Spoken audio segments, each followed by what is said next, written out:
Welcome back. The Empowerment Center in Sioux Falls has a number of self-defense classes for those at all skill levels. Joining us this morning is Sydney Meza with Empowerment Center. Good morning. Good morning. How are you? Good. Okay, so we have a little scenario to talk about in Yes. regards to self-defense and honestly just how to go about a situation. 100%. You know, in the world that we live in as women, it can be a scary place for us to try and exist and trying to do everyday things. For example, you know, setting the scene, imagine your gas light comes on, you're just leaving work, it's late at night, and the only gas station available is that really creepy, dimly lit gas station, but you have no option, you have to fill up the gas tank. And while you're filling up the gas tank, there's no one around, you don't see any other cars, and out of nowhere, a creepy guy starts to approach you.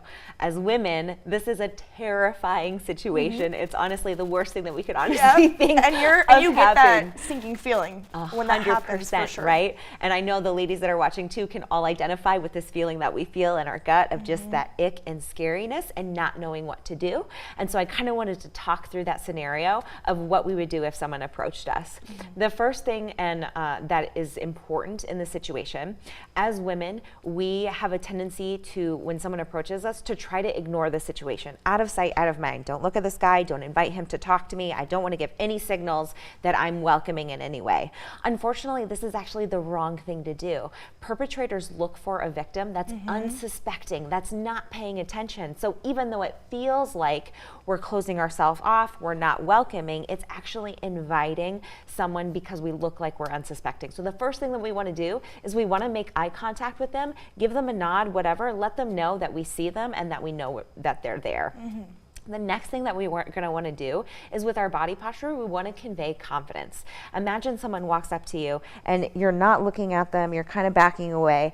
It doesn't convey a message of strength. And so if we see him, make eye contact with him, let him know, hey, I see you, but also even establishing a physical boundary. Excuse me, sir, stop right there.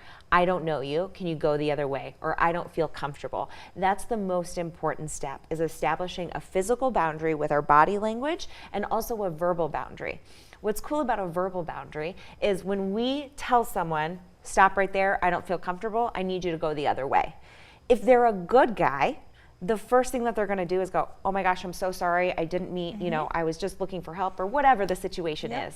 But if they're a bad guy or a perpetrator and we say, excuse me, sir, stop right there, go the other direction, and they continue to come to us, we immediately know that they have negative intentions for us. So first things first, eye contact, clock that bad guy, if he is a bad guy. Convey confidence in your body language, establish a verbal boundary, having your arms all the way out.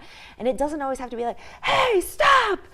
But it can be, you know, a polite, excuse me, sir, I don't know you, stop right there, how can I help you, whatever. It will establish first that safety boundary, and then we can go from there. I feel like a lot of times, you make such a great point, because I feel like a lot of times, sometimes people approach you, they're not as confident as you would assume. And they are looking for that, you know, victim, that prey. So if you almost establish that confidence, it's very important. And it can honestly scare a lot of people away that are looking for victims, like you say. Absolutely. That eye contact and that confidence, even if we're not feeling it, especially in that situation, right? As women, we don't feel very confident, some dude approaching us, but fake it till you make it, right? Make that eye contact, give them a mean face if you need, mean mug, give them a mean mug if you need to, and let them know, hey, this is my space and I need you to stop right there. At the Empowerment Center, we specialize in talking about and handling what happens after that situation if someone would try to attack you or abduct you, how you can handle that situation. But first and foremost, verbal boundaries and that physical confidence is so important. And these are realistic situations. So if people are interested 100%. in taking, you know, some of your classes or learning more about the Empowerment Center, how can they do so? I encourage them to visit our website, the Empowerment Center, sf.com. We're also on social media, Instagram and Facebook as the Empowerment Center.